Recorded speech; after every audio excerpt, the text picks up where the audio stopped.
Salam alaikum les auteurs de priorité. Aujourd'hui, dimanche 4, on revient encore qui c'est plateau hebdomadaire pour waxtaan ak yéen ki situation du pays. Tey le débat bu ñuy indi genre quartier libre lay doon pour essayer d'analyser ce qui est en train de se passer au pays. Introduction bi du sore. Président dafa def benn sortie boo xamee ne dafa mel ni dafa jëlee les Sénégalais au dépourvu.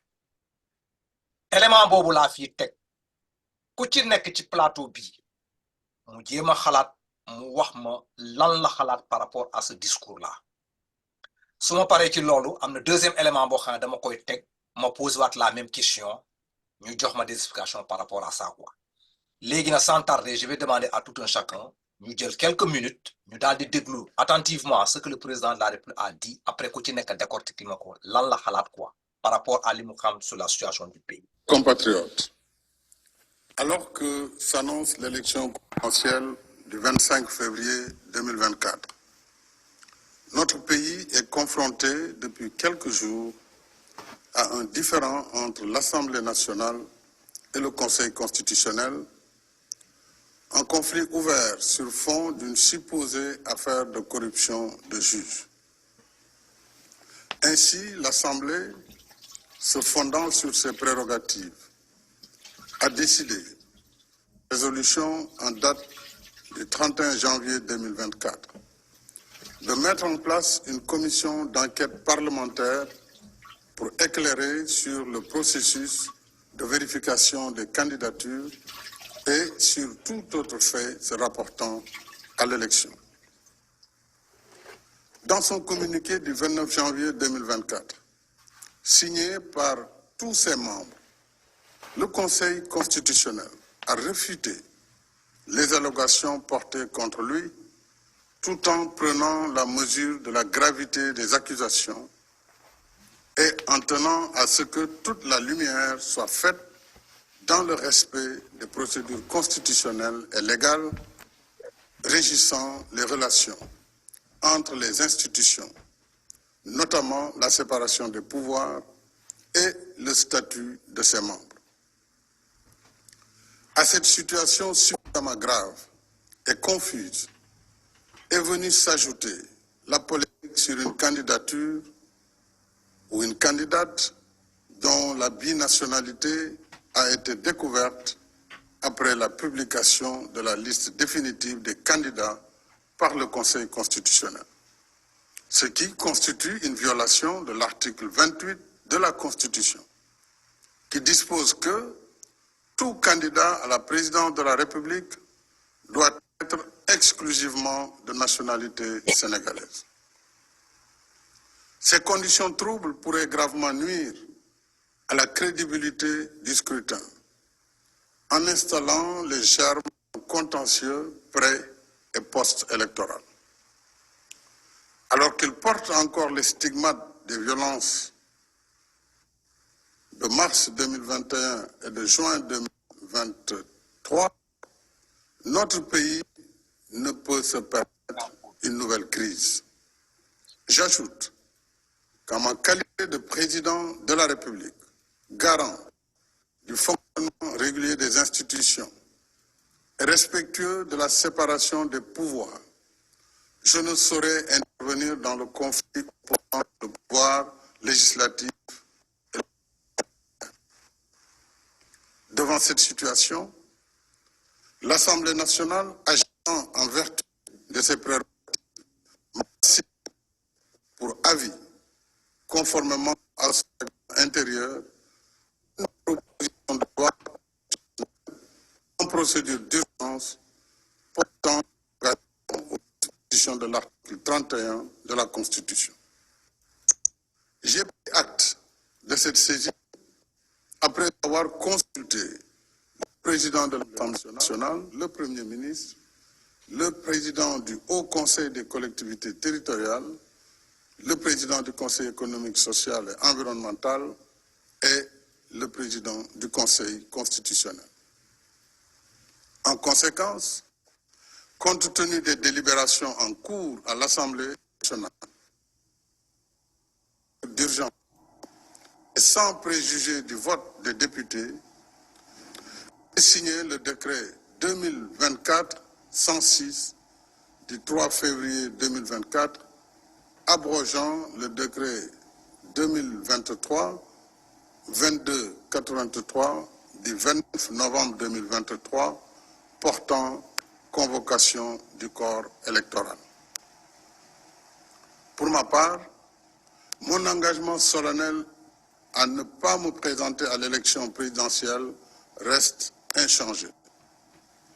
Enfin, j'engagerai un dialogue national ouvert afin de réunir les conditions d'une élection libre, transparente et inclusive dans un Sénégal apaisé et réconcilié. Vive le Sénégal, vive la République. merci Moustapha situation baa ngi nii président de la République def na discours lii am na au niveau du Sénégal lan mooy sa appréciation. waaw Bakary maa ngi leen di nuyu maa ngi leen di nuyu yow di nuyu tous mes amis que je retrouve sur le plateau et voilà je pense que am na ñu ma ko waxoon am na peut-être ñu ko yëgul woon donc dama nekkoon ci benn genre déménagement bu xaw na compliqué. Absolument. loolu moo tax temps yi yëpp malheureusement nekkuma woon ci plateau bi mais tout compte fait je suis très content de revenir pour partager avec vous li ñu xam ak néew ci actualité bi bokk ko ak suñu mbokk yi nekk ci plateau bi bokk ko ak ñi ñuy déglu ak di ñu seetaan donc di ziar ñëpp di nuyu ñëpp maintenant pour dellu si pour ñëwaat ci kii bi pour ñëwaat ci affaire bi ci sujet bi j'avoue que comme beaucoup de Sénégalais je dirais pas surpris parce que depuis quand même quelques jours on sentait l'affaire venir depuis bi ñu éliminé Karim Wade mu xaw a jaxasoo trop ñu teg ci ay jours waa Parti démocratique sénégalais ñaawlu ko ñu teg ci ay jours ñu daal di def seen seen groupe parlementaire ne dañuy demander à ce que ñu créer benn commission parlementaire parce que ils ont des preuves que dafa am ay juges yu ñu ger mu nekk affaire bu grave évidemment après mun naa ne les choses dafa mel ne dafa enchaîné wu voilà ci la rumeur bi commencé ñëw ci la ñu dégg un peu quelques communicants commencé ñëw di wax report waa Parti démocratique sénégalais même di wax report Thérèse Faye wax ko et cetera et puis finalement Ahmed Khalifa Niass et 2 jours ou 3 jours après président génn jël décision bi mu jël alors li Manter wax moo ma ko gën a miin c'est un juriste il maîtrise bien ce qu'il dit effectivement tu es étonné parce que rey nañ fi vice-président conseil constitutionnel crise yu graaw jaar na fi comme Mamadou Dia Senghor Abdou Diouf Abdoulaye Wade c'était très chaud les événements de 88 le Sénégal a traversé des moments difficiles comme beaucoup de républiques mais kenn musul xalaat dàq ay élection bon maintenant fii nii balaa président bi def discours bi pour ne day dàq élection yi il y avait pas grand-chose dans le pays le pays était calme les gens vaquaient à leur occupation voilà quoi il y avait pas vraiment grand-chose quoi alors mais man dama jàpp ne pour nga comprendre décision président Macky Sall il faut nga boole ñetti yëf à peu près di nga am une idée un peu du problème qu'il a maintenant façon bi mu ko defee je ne suis pas d'accord pour man c'est pas bon mais en tout cas pour man voilà le problème auquel il est confronté wala boog voilà les problèmes auxquels il est confronté le président Macky Sall est confronté déjà je l'ai écrit dans mon ouvrage je ne sais pas si ndax Manter lire na ko mais il y a un moment où je parle de quitte de l'avenir politique de Karim Wade am na benn chapitre bu tudd noonu j'essaie d'expliquer que ba 2021 le président Macky Sall était maître du jeu. Il avait domestiqué, bon, c'est pas péjoratif, mais en tout cas, il avait réussi à mettre une bonne partie de l'opposition classique avec lui. PS, AFP, la gauche, les grandes plumes comme Latif Coulibaly, comme Abdoul Diop, Abdou Aziz Diop, les grands intellectuels yi nga xam ne ils ont créé beaucoup de problèmes avec Souleymane Jules Diop ñoom ñëpp fexewoon na ba xëcc leen ku nekk mu teg la sa wàll teg la ci wetam. Il lui restait quoi devant lui? Il ne lui restait que le Parti démocratique sénégalais. Boobu kenn waxul waxu Ousmane Sonko. On est en 2012 pardon. Mu songu comment on appelle ça encore Karim Wade. Quelque temps après, il y a eu l'affaire Khalifa, mu éliminé Khalifa, éliminé Karim. Après qu'il Ousmane Sonko commençait ñëw, la nature a horreur du vide, comme on dit. Alors, mais jusque-là, tout allait bien. Mu rajo ko de la fonction publique. Booy bi jël envol. Ousmane Sonko jël envol. Dem Assemblée nationale, etc., etc. Mais je pense que li chamboulé donne bi, moi, à partir de 2021 avec l'affaire Adji Sarr. C'est-à-dire, à partir de l'affaire Adji Sarr, quand, je ne dirais pas le peuple est sorti, mais en tout cas, quand les gens sont sortis pour montrer leur mécontentement avec les casses, il y a eu un niveau de violence qui a été tel que, pour moi, à mon avis, à partir de ce moment-là, le président Macky Sall a dit ne mënatul troisième mandat. Pour moi, en fait, moi, je suis convaincu que Bogo n'a pas troisième mandat. Et à partir de cet instant-là, pour moi, il avait compris que le peuple béni d'une compagnie de troisième mandat. Alors, mais il y a un deuxième problème qui est venu s'ajouter à cette affaire-là. Bloqué ou non pour le troisième mandat, mais il y a un problème. Le problème, c'est que mon wóor connaît aujourd'hui la puissance de feu du Pastef yore. Jàpp naa ne bu ñu demee élection Pastef dina jël pouvoir. J'en ai la force sans que waxtaan naa ci ak benn copain mu ne ma non il pense que Pastef amatul doole mais je demeure convaincu que Pastef bi ma gis bu demee 8 élection bu ci ténor yu mag bokkul Pastef day jël élection au premier tour. Et kan mooy Pastef? Pastef mooy ki nga xamante ne moom ak Macky Sall seen xëccante egg na ci foo xamante ne c'est presque une animosité foofu lañ toll. Il ne faut pas avoir peur des mots. Pastef ak Macky Sall, il y a une animosité franche qui est là. Ce n'est plus de la politique. Donc le président Macky Sall man li ma gëm mooy jàpp na ne Pastef wuutu ko ci boppu Sénégal am na ku ko doon wax ci beneen élection dee moo ko gën a sedd ci moom. Est-ce que c'est quelque chose dont il a peur, mais peut-être que qui n'est pas réel? Ou bien est-ce que c'est effectivement quelque chose de réel boo xamante ne jàpp na ne bu waa Pastef jëloon pouvoir peut-être dinañ ko sonal peut-être pas moom personnellement mais dinañ sonal njabootam dinañ sonal ay anciens ministres etc. Donc loolu aussi dafa ñëw bokk ci don bi tax ci rip comme on dit. Maintenant il y a un troisième problème. Man jàpp naa ne aussi le président s'est retrouvé coincé par son choix. Le choix, ça a été Amadou Ba. Mais jàpp naa ne Amadou Ba dem na ba ci digg bi mu xam ne Amadou Ba mi il ne ferait pas le poids devant Bassirou Diomaye Faye. C'est quelqu'un que je respecte beaucoup. Hein. C'est quelqu'un que je respecte beaucoup. Je n'ai aucun problème contre lui. Mais jàpp naa ne en termes de charisme, en termes de présence, en termes d'électorat ak yooyu gëw ma ne Amadou Ba mën na yëngal yëf yi quoi.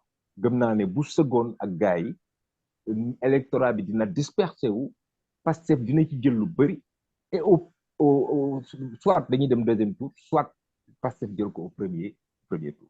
Ok. Donc le président a compris que aussi foofu baaxul. Donc léegi boo dajalee loolu day ut il faut mu am porte de solution benn fenêtre de tir. Bon la fenêtre c'était que waa PDS génn nañ benn affaire et comme a dit Manter tout à l'heure affaire bi génnagul sax xamaguñ sax lan mooy résultat yi mais jàpp naa ci pousse naa élection yi.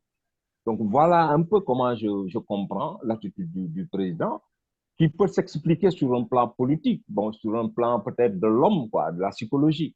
Bon, maintenant, sur les aspects judiciaires, bon, on verra bien ce que ça va donner.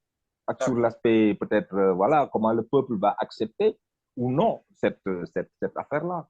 Donc, voilà un peu ma lecture de cette situation-là. D'accord, Moustapha, une très belle analyse. Mais nag Olof Njaay nee na yéen a ko wax xaw ma ku fooye sandono lañ ko waxee sa dee ñaaw. Ouais. Voilà, donc je crois que c'est ce qui est arrivé au président Macky. Waaw, Bakary. Ana lu ko fi maa jël. maa ngi nuyu waa bu baax di ziar. Bon, me rappeler juste Manter que, en fait, président, le problème, c'est qu'il n'a pas eu de temps de préparer un dauphin. C'est-à-dire, boo xoolee chronologie bi affaire Adji Sarr dafa ñëw jaxase don bi yëpp pour man. Donc, le président n'a pas eu le temps de préparer un dauphin. Pour man, loolu mooy handicapu Amadou Ba. Et il sait que donc, il n'y a qu'une force organisée qui est là, c'est Pastef. Parce que la nature ayant horreur du vide, le PDS a été laminé, Tahaou Sénégal et Khalifa laminé. Il ne restait plus évidemment que Pastef. Donc, lolu mo indi un tout petit peu la situation du Minekni. Bon, maintenant, qui a fait violence, oui. J'ai vraiment été choqué par les images parce que man dama jàpp ne amul des Sénégalais bu yu nekk côté bee nekk tudd ay FDS ak des Sénégalais yu nekk côté bii tudd ay civil man dama jàpp ne FDS yi ci suñu biir lañ jóge ce sont nos cousins nos frères nos sœurs et je pense qu'il faut cultiver à enlever dans la tête des manifestants cette violence-là gratuite qu'ils mettent sur les FDS. Parce que la réalité est que aussi, bu fi FDS yi amuloon doo nelaw ba yandoor de. Moi, je connais des pays qui n'ont plus d'administration, ou en tout cas où l'État est en banqueroute, comme la Somalie. Je connais des pays qui ont des problèmes de sécurité tels qu'ils demandent à la communauté internationale de leur apporter des policiers. Oui. C'est le cas d'Haïti. Et je peux vous dire que souvent, bu sama boy di wax affaire FDS, dama leen naan tapé leen Haïti ngeen xool problème de sécurité yi Haïti am. Donc, FDS yi liñ la mën a tooñee wala liñ la mën a naqari ci ñoom. Bu dee benn la dina am 9 yoo xam ne boo ko seetloo di nga xam ne ñoom ñoo tax nga koy def ci jàmm. Donc je pense que on peut ne pas être d'accord avec eux. Ils peuvent même parfois déraper, mais ils sont un mal très nécessaire pour l'État.